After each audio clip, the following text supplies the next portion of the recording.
Hey everyone, welcome to CLAT point. आज का session हमारा CLAT AILET DU LLB LLM analyst and other law entrance test के जितने भी एस्पिरेंट हैं सभी के लिए इंपॉर्टेंट है। चलिए फिर शुरुआत करते हैं। ये सेशन मंडे टू सैटरडे हमारे चैनल पे होता है, तो आप डेली बेसिस पे इसको फॉलो कर सकते हैं। मैंने कल आपसे क्विज का क्वेश्चन पूछा था कि फंडामेंटल राइट के वॉयलेशन पे आप high court and supreme court में कैसे जा सकते हैं। तो बिल्कुल सुप्रीम कोर्ट में जाने के लिए हमारे कॉन्स्टिट्यूशन का आर्टिकल 32 आपको पावर देता है, और हाई कोर्ट में जाने के लिए हमारे कॉन्स्टिट्यूशन का आर्टिकल 2 to 6 आपको पावर देता है। 5 तरीके की रिट आप डाल सकते हैं: हेबियस कॉर्पस, मैंडेमस, क्वी वारंटो, प्रोबिशन एंड सर्सेशोरी। ये 5 रिट क्या है, ये किसी दिन सेशन में कोई बात आएगी तो अपन उसको वहां पर डिस्कस कर लेंगे। आज का जो आपको क्विज का क्वेश्चन है वो है वॉइड वर्सेस वॉइडेबल कॉन्ट्रैक्ट्स में आप हमें अंतर बताइए कि क्या होते हैं। वॉइड क्या होता है, वॉइडेबल कॉन्ट्रैक्ट क्या होते हैं, ये आप मुझे कमेंट सेक्शन में बताएंगे, ठीक है। दूसरी चीज़, अगर आप लोग CLAT AILET, CLAT PG, AILET PG, CLAT UG, AILET UG, DU LLB, NLS SAT, इसमें से किसी भी एग्जाम की तैयारी कर रहे हैं तो हमारा 2022 और 23 का बैच गोइंग ऑन है। आप इन क्लासेस में इनरोल कर सकते हैं। डिस्क्रिप्शन में लिंक है, वहाँ से आप जाइए, हमारे ऐप को डाउनलोड करिए एंड इन कोर्सेज में अपने आप को इनरोल कर सकते हैं। बाकी जो 2022 का अटेम्प्ट देने वाले हैं वो लोग मॉक टेस्ट में इनरोल कर लीजिए। मॉक के बिना अपने एग्जाम में मत जाना। एंड फ्री मॉक्स भी हैं एक एक, तो आपके एग्जाम से रिलेटेड आप वो भी दे सकते हो। एडिटोरियल पे आए ना, उससे पहले कुछ 2 फ्रंट पेज पे बड़ी न्यूज़ थी, थोड़ा सा देख लेते हैं। Kejriwal delivers you medicine not Modi. कुछ इस तरीके की बातें यहाँ पे अरविंद केजरीवाल जी के द्वारा कहा गया है। उन्होंने कश्मीर फाइल्स जो मूवी है उसके ऊपर काफ़ी क्रिटिसिज्म करते हुए इन्होंने बोला है कि एक मूवी का काफ़ी हवा बना दिया गया है, एक प्रोपेगेंडा फिल्म है। इसके अलावा एक डिमांड ये हो रही थी कि दिल्ली में इसको टैक्स फ्री कर दें, तो अरविंद केजरीवाल जी ने एक स्टेटमेंट दी है कि भैया जो विवेक अग्निहोत्री साहब हैं जिनके द्वारा ये फिल्म बनाई गई है, वो ऐसा क्यों ना करें कि इसको भैया यूट्यूब पे डाल दें, सबके लिए फ्री हो जाए। तो यहाँ पे इनकी बातों के ऊपर फिर 2 फैक्शन डिवाइड हैं, कुछ लोग इनके बातों को सपोर्ट कर रहे हैं, कुछ लोग इनके अगेंस्ट में हैं। तो ये एक बड़ी न्यूज़ थी जो इनके सामने एक फ्रंट पेज पे कवर न्यूज़ थी, जो आपको पता होना चाहिए कि देश दुनिया में क्या चल रहा है।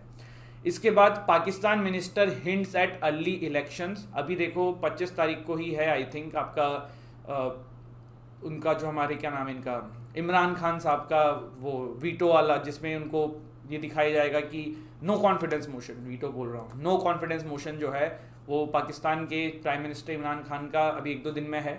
और लेट्स सी क्या होता है, उसके बाद सत्ता में रह पाते हैं नहीं रह पाते हैं। वैसे 99% उम्मीद तो यही है कि नहीं रह पाएंगे। देखिए पाकिस्तान के साथ दिक्कत क्या है ना कि वहाँ की सरकार जो है ना वो एक कठपुतली है। चलाता पाकिस्तान का आर्मी एंड ISI है वहाँ की सरकार को। थोड़ा सा इमरान खान ने, आप कह सकते हो ISI एंड पाकिस्तान की आर्मी से थोड़ा सा इनके बीच में वाद विवाद हो चुका है, और इसके वजह से जो है ये चांसेस ऐसे लग रहे हैं कि इनको सत्ता से हटा दिया जाएगा। और सीट्स भी इनके पास जो हैं उतनी जितनी मेजॉरिटी चाहिए उतनी है नहीं। बहुत ज़्यादा डिटेल में इनकी पॉलिटिक्स जानने की हमें ज़रूरत नहीं है, बस बेसिक चीज़ें थोड़ी थोड़ी पता होनी चाहिए जो मैंने आपके सामने रख दी हैं। अब देखो आज का जो एडिटोरियल है ना वो इस प्रकार से है। सैटरडे में देखो एक ये आर्टिकल आता है जिसमें ओपिनियन मांगे जाते हैं, ओपिनियन सुने जाते हैं। Can a party grow nationally on a populist plank. Saturday बोल दिया मैंने। फ्राइडे में एक आर्टिकल आता है, ओपिनियन लोग इसमें अपनी रखते हैं। और यहाँ पे है the peculiar case of Ladakh eastern boundary. यहाँ पे है time for India to redefine its relationship with Russia. Crisis में है श्रीलंका, सील्ड जस्टिस। तो चलिए फिर देखते हैं। यहाँ पे देखो ये 2 आर्टिकल डिस्कस किए जाएंगे। ये वाला हमने ऑलरेडी देखा हुआ है कि क्यों इंडिया को रशिया जरूरी है या क्यों उसका रिलेशन इंडिया को अच्छा करना चाहिए। तो जैसा कि मैंने आपको बताया, रशिया आपका पुराना फ्रेंड भी था, एज वेल एज रशिया पे आप काफ़ी डिपेंडेंट हो फॉर द डिफेंस वाला सेक्शन। तो ये एक बहुत बड़ा कारण है। और दूसरी चीज़ ये भी कि रशिया और इंडिया के रिलेशन हमेशा से अच्छे रहे, तो वो सब चीज़ें यहाँ पे लिखी हुई हैं। अभी देखो सील्ड जस्टिस करके जो आर्टिकल है ना, बेसिकली ये क्या कहता है, पहले इस पे आ जाते हैं। ये जो आर्टिकल है ना, ये हमने कुछ दिन पहले भी डिस्कस किया गया था, इफ़ यू रिमेंबर। इसमें हमने देखा था कि सुप्रीम कोर्ट में ना कुछ मामले जो हैं वो सील्ड एनवेलप के अंदर आते हैं। जैसे कि कोई केस हो, इंपॉर्टेंट केस, जैसे रफाल केस था, तो इसमें क्या होता है ना, जो एविडेंस होते हैं या जो भी कुछ बातें होती हैं ना, उसको सील्ड एनवेलप में लेके जाया जाता है, जो सिर्फ जजेस खोल पाते हैं और कोई नहीं देख पाता है। तो इसका काफ़ी क्रिटिसिज्म होता है, क्योंकि बोलते हैं कि नेचुरल जस्टिस के अगेंस्ट में है, क्यों कोई चीज़ हाइड करनी है, क्यों जनता तक चीज़ें नहीं पहुंचानी है, ऐसी क्या चीज़ें कि जनता को पता पड़ जाएगी तो दिक्कत हो जाएगी। और सारी गवर्नमेंट चीज़ें होती हैं, तो सरकार तो भैया किसी भी चीज़ के लिए उत्तरदायी है जनता को, तो जनता को तो पता होना चाहिए। तो ये सारी चीज़ें हैं, ये हमने ऑलरेडी भी एक बार देखा हुआ है। कहाँ से पावर आती है इस चीज़ की सुप्रीम कोर्ट के पास कि सील्ड एनवेलप में वो एविडेंस ले, तो rule 7 of order 13 of the supreme court rules and section 123 of Indian evidence act of 1872, तो इन दोनों के तहत यहाँ पे ये पावर जो है वो सुप्रीम कोर्ट के पास रहती है। अब टेक्स्ट वाले पेज में देखो क्या है, बिहार का फाउंडेशन डे था मार्च 22 को, हर साल मनाते हैं, तो उसी पे क्विज आया है। टेक्स्ट वाले पेज पे ना एक चीज़ बड़ी अच्छी होती है कि क्विज आता है डेली, तो आप लोग इस क्विज को देख के अटेम्प्ट कर सकते हैं। तो ये टेक्स्ट वाला जो हमारा पेज होता है एडिटोरियल के जस्ट बाद, वहाँ पे डेली देखने को मिलता है। अभी इसी पेज पे और भी चीज़ें आई हैं कि कैसे पेट्रोल डीजल के प्राइसेस जो हैं वो हाई रहते हैं। देखो क्या होता है ना कि वैट होता है, एक चीज़ वैट होता है क्या, वैल्यू एडिशन टैक्स, तो ये हर स्टेट ना अपने अपने हिसाब से लगाते हैं, इसीलिए आपको डीजल पेट्रोल की कीमत अलग अलग स्टेट में अलग देखने को मिलती है। Same goes with alcohol, alcohol का भी आप प्राइस देखते हैं अलग अलग स्टेट में अलग होता है, क्योंकि ये सब जीएसटी कैटेगरी में है नहीं, तो इन पर अलग से वैट लगाया जाता है अलग अलग स्टेट्स के द्वारा, और इसी वजह से ये चीज़ें जो है वो और कॉस्टली हो जाती हैं। तो वही यहाँ पे एक डेटा लिखा हुआ है, देख लीजिएगा। अब और तो कुछ इधर है नहीं, ठीक है। अब यहाँ पे देखिए क्राइसिस इन श्रीलंका। श्रीलंका में अभी जो इकोनॉमी है बहुत ही बुरी पोजीशन में है, और क्या कारण है जिसकी वजह से श्रीलंका जो है इस स्थिति में पहुंचा है, हम देखने की कोशिश करते हैं। तो देखो ऐसे 5 इंपॉर्टेंट रीजंस हैं जिसकी वजह से श्रीलंका की ये हालत हुई है। सबसे पहला डेट। श्रीलंका ने ना फॉरेन कंट्री से इतना सारा पैसा उठा रखा है और वो रिटर्न नहीं कर पाए, हाई इंटरेस्ट रेट पे उठाया था, वो रिटर्न नहीं कर पा रहे हैं, जिसकी वजह से एक बहुत मेजर इशू है उनके साथ, जिसकी वजह से वो इकोनॉमी जो है वहाँ की बिल्कुल कोलैप्स होने की कगार पे है। दूसरा है फॉरेक्स रिजर्व, जिसको हम फॉरेन एक्सचेंज रिजर्व भी बोलते हैं, शॉर्ट में फॉरेक्स बोल दिया जाता है। ये क्या होता है, देखो ये होता है फॉरेन करेंसी आपके पास कितनी स्टोर होती है, मेनली डॉलर की यहाँ बात होती है। तो श्रीलंका के पास फॉरेक्स रिजर्व भी जो है ना उनका खत्म हो चुका है। अब आप कहोगे कि सर ये कैसे हो गया, कोई चोरी कर गया क्या? ऐसा नहीं है। देखो सिंपल सी बात है, जब आप ना कहीं पे इंपोर्ट ज़्यादा करने लग जाओ और एक्सपोर्ट उस लेवल का ना कर पाओ, तो आपका फॉरेक्स रिजर्व खराब हो जाएगा। कैसे? देखो मान लो इंटरनेशनल ट्रेड डॉलर में होता है, मानना क्या है, सच्चाई है। अब श्रीलंका जो है वो कुछ सामान बाहर से खरीद रहा है डॉलर के अंदर, डॉलर की करेंसी दे के खरीद रहा है, और बाहर सामान बेच नहीं पा रहा है, तो नया डॉलर कमा तो नहीं पा रहा है, पर नया डॉलर पुराना डॉलर खर्च कर रहा है। इसको एक और एग्जांपल से ले लेते हैं। आपके पास 10 रुपये हैं घर में, ठीक है, आपको 10 रुपये का सामान जो है वो आपने खरीद के अपने घर में रख लिया है। अब ना आप क्या कर रहे हो कि 10 रुपये में से आपने 5 रुपये का सामान खरीद के घर में रखा, 5 रुपये आपके जेब में रखे। आपने ये सोचा कि 5 रुपये का सामान मैं बेच दूंगा बाहर, और फिर जिससे मैं 15 रुपये का सामान नया खरीद लूंगा। पर ये सिचुएशन जो आपको लगी ये हो नहीं पाई, और हुआ क्या कि आपने जो है ना बाहर से सामान तो 50 रुपये खरीद लिया, और जो 5 रुपये का सामान आपके पास ऑलरेडी था जो आप बेचना चाह रहे थे वो भी ना बेच पाए। तो इसमें क्या हुआ, आपका और डिप्रिसिएशन में चले गए। तो श्रीलंका के साथ यही हो रहा है, वो भाई साहब सामान इतना इंपोर्ट करे जा रहे हैं, लेकिन वो एक्सपोर्ट नहीं कर पा रहे हैं, कुछ बेच नहीं पा रहे हैं, जिसकी वजह से उनका ट्रेड डेफिसिट बढ़ रहा है। ट्रेड डेफिसिट मतलब जब इंपोर्ट और एक्सपोर्ट का गैप है। ये सब मैंने टर्म्स आपको ऑलरेडी बता रखी हैं, still I am repeating it कि जिनको नहीं पता है वो समझ पाए। तो ये एक दूसरा मेजर कारण है। तीसरा कारण है केमिकल बैन। श्रीलंका की जो प्रेजेंट गवर्नमेंट है ना, इन्होंने एक पॉलिसी निकाली थी आज से कुछ महीनों पहले, आई थिंक अब तो 2021 की बात है ये। क्या पॉलिसी थी कि केमिकल फर्टिलाइजर्स पे बैन लगा दिए जाएंगे, सिर्फ ऑर्गेनिक फार्मिंग होगी। अब इसके वजह से क्या हुआ, किसानों की फसलें खराब हो गई और काफ़ी सारा नुकसान झेलना पड़ा। फिर एक और मेजर इशू है टूरिज्म। श्रीलंका की इकोनॉमी जो है ना मोस्टली डिपेंडेंट थी टूरिज्म पे। कोविड पैंडेमिक के दौरान टूरिज्म इंडस्ट्री वहाँ की ठप पड़ गई, और उससे इनकम जो है श्रीलंका की बिल्कुल नहीं हुई। एंड सबसे इंपॉर्टेंट जो रीज़न है वो है करप्शन। करप्शन क्यों इंपॉर्टेंट रीज़न है, यहाँ पे सरकार जो है ना एक पूरा परिवार चला रहा है, उसी के परिवार के लोग अलग अलग पोस्ट पे हैं। और जब किंग, आप एक सिंपल सी बात समझ लो, जब ऊपर राजा ही चोर हो जाएगा तो पूरी जनता प्रजा सब ऐसी हो जाएगी। तो ऊपर से लेके नीचे तक श्रीलंका में ना हाई लेवल करप्शन है, और ये भी एक बड़ा कारण है, रेड टेपिज्म है, जिसकी वजह से ये सारी चीज़ें हो रही हैं।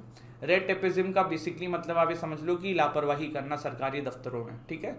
तो डेथ हो गया एक बड़ा कारण, उधार आपने ले रखे हैं, फॉरेन रिजर्व आपके खत्म हो चुके हैं, आपने फर्टिलाइजर्स पे बैन लगा दिया था, टूरिज्म इंडस्ट्री जो है वो पैंडेमिक के थ्रू प्रभावित हो गई थी, एंड करप्शन जो है वो एक मेजर कारण है। इन सब के अलावा देखिए अब श्रीलंका की मदद भारत तो कर ही रहा है, यही यहाँ पे लिखा हुआ है। पर अब एक चीज़ सिंपल है ना, आपका कोई दोस्त आपसे पैसा मांग रहा है, ठीक है, 2 दोस्त हैं, एक का नाम है राम, एक का नाम है श्याम। आपको पता है जो राम है ना वो जॉब करता है, आपको पता है श्याम जो है वो नल्ला है, वो कुछ नहीं करता है, ठीक है। तो अब आपको कोई पैसा मांगेगा, राम और श्याम, तो ज़्यादा पैसा आप किसको देने की उम्मीद रखते हो? आप सिंपल है राम को दो, क्योंकि आपको पता है वो जॉब करता है, अगले महीने पैसा वापस कर देगा। शाम तो कर ही नहीं पाएगा। तो श्रीलंका के साथ ना भी ये है, आप इनकी मदद तो कर सकते हो लेकिन एक लिमिटेड अमाउंट में कर सकते हो, क्योंकि रिटर्न आने का अभी तो कोई गारंटी नहीं है जिस हिसाब से इनकी हालत है। और दूसरी चीज़ यहाँ पे करप्शन इतना है ना कि पैसा दोगे सरकार में खा लेंगे। तो ये सब कुछ मेजर इश्यूज हैं श्रीलंका के साथ, तो भारत को उनकी मदद करनी चाहिए, जो भारत कर भी रहा है। भारत ने 1 बिलियन का लाइन ऑफ क्रेडिट भी दिया था, लाइन ऑफ क्रेडिट के बारे में मैंने आपको ऑलरेडी बता रखा है। तो ये सारी चीज़ें हैं जो हमने इस पर्टिकुलर आर्टिकल के थ्रू जानी, ठीक है। अब है government steps in to tackle Russia trade hurdles, और India abstain in United Nation General Assembly. फिर से भारत ने ह्यूमैनिटेरियन क्राइसिस के ऊपर जो वोट डले थे उसमें भारत ने फिर अब्सटेन कर लिया है। और यहाँ पे है government steps in to tackle Russia trade hurdles, तो जो भी प्रॉब्लम्स आ रही थी उसको सॉल्व करने के लिए सरकार जो है वो बीच में आ चुकी है और चीज़ों को सॉर्ट आउट करने की कोशिश कर रही है। Supreme Court set 60 day cap for कोविड-19 दैट क्लेम्स। देखो हुआ ये था कि कोविड-19 की डेथ के बाद 50,000 रुपये देने की बात थी, लेकिन अब क्या हो रहा है ना, पुराने केसेस निकल के आ रहे हैं, सबको पैसे चाहिए। तो सुप्रीम कोर्ट ने कहा है 60 दिन का कैप लगाओ, जब भी किसी की मृत्यु हुई उसके 60 दिन के अंदर पैसा लिए होगे तो ठीक है, नहीं ले पाओगे तो खत्म बात। तो ये सुप्रीम कोर्ट ने यहाँ पे कहा है। Nepal PM Deuba to visit India next month. तो नेपाल हमारे लिए एक इम्पॉर्टेंट रिलेशन हमें मेंटेन करना है, हमारा पड़ोसी है, चाइना के भी पास है, चाइना भी इनको लुभाने में लगा हुआ है। अब देखते हैं कि भारत से इनके रिलेशन किस तरीके से आगे बढ़ते हैं। अब नेक्स्ट वीक जब ये आएंगे तो देखेंगे क्या चीज़ें आती हैं ना। इसके बाद है India to be TB free by 2025। Mansukh जो है हमारे हेल्थ मिनिस्टर, उन्होंने ऐसा कहा है। टीबी जो है ट्यूबरक्लोसिस की यहाँ पे बात हो रही है, 2025 तक इंडिया को टीबी फ्री करने की बात करी जा रही है। लेट्स सी ये होता है कि नहीं होता है। Solomon island China's bolster ties. Solomon island कहाँ है? देखो सोलोमन आइलैंड ना कुछ ग्रुप ऑफ आइलैंड्स का एक समूह है जिसको सोलोमन आइलैंड करके कंट्री का नाम दिया गया है। ऑस्ट्रेलिया के बगल में है, पपुआ न्यू गिनिया के बगल में है। तो इसके और चाइना के रिलेशन जो है ना वो अच्छे हो रहे हैं, तो उस पर एक आर्टिकल आया था। सोलोमन आइलैंड की लोकेशन ध्यान रखना। After Kabul stop over China's Wang Yi lands in Indian capital. तो ये जो वैंग ली साहब थे ना, पहले भारत में आने से पहले अफगानिस्तान गए थे तालिबान से मिलने, तो वही यहाँ पे चीज़ लिखी हुई है, ठीक है। तो दिस इज इट गाइज, ये था हमारा आज का session. After Kabul stop over China's Wang Yi lands in India's capital, Solomon island China's bolster ties, India to be TB free by 2025, Nepal PM Deuba to visit India next month, Supreme Court set 60 day cap for कोविड-19 death claims, government steps in to tackle Russian trade hurdles, China की crisis, Sri Lanka की crisis के कुछ main कारण थे, foreign date आपने इतना ले रखा है, फॉरेक्स रिजर्व खत्म हो चुके हैं, फर्टिलाइजर्स पे बैन लगा दिया था, टूरिज्म इंडस्ट्री प्रभावित हो गई थी, एंड करप्शन। ये मेन 5 चीज़ें हैं, ध्यान रखना, हमेशा काम में आएंगे और पता भी होना चाहिए। सील जस्टिस में ये 2 जो ये बताया ना मैंने, पावर कहाँ से आती है ये जरूर ध्यान रखना, और क्या होता है सील्ड एनवेलप वाला कॉन्सेप्ट, ये भी मैंने आपको बताया है। इसको हमने डिटेल में भी डिस्कस किया हुआ है एक बार, जिसमें हमने कुछ केस लॉज भी देखे हुए थे पहले, इसलिए उसको रिपीट नहीं कर रहा हूँ। यहाँ पे हमने टेक्स्ट वाले पेज पे बिहार डे से रिलेटेड कुछ आया था। देखो ये प्रतिमा ना आज की डेट में प्रेसिडेंट हाउस में है और बिहार से ली गई थी, तो बताओ ये क्या है, ठीक है, कमेंट सेक्शन में बताना। बिहार से उसको उठा के वहाँ रखा गया था। और पाक minister hints at early election, Kejriwal delivers you medicine not Modi, ऐसा एक आर्टिकल आया था। वॉइड वर्सेस वॉइडेबल कॉन्ट्रैक्ट में मुझे डिफरेंस बताएंगे, एंड आप हमारे कोर्सेज में चाहें तो इनरोल कर सकते हैं। Thank you so much guys, जय हिंद, जय भारत। हंसते रहिए, मुस्कुराते रहिए, पढ़ाई करते रहिए। वीडियो को लाइक करिएगा, वीडियो को शेयर करिएगा, चैनल को सब्सक्राइब करिएगा। इस सेशन की PDF आपको हमारे टेलीग्राम चैनल पर मिल जाएगी, आप हमारे इंस्टाग्राम से भी जुड़ सकते हैं, एंड आई होप आपको सेशन अच्छा लगा हो। थैंक यू सो मच, जय हिंद, जय भारत।